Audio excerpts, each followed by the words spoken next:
గోదాదేవి వచ్చెనమ్మా మన అండాలు వచ్చెనమ్మా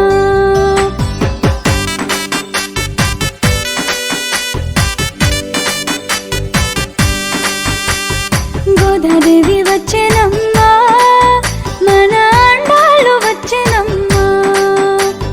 గోదాదేవి వచ్చెనమ్మా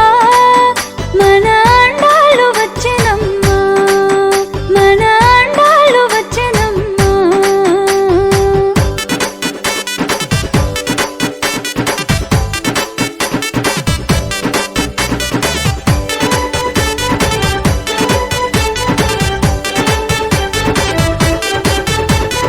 వెళ్ళి పుత్తూరు నుంచి గోదాదేవి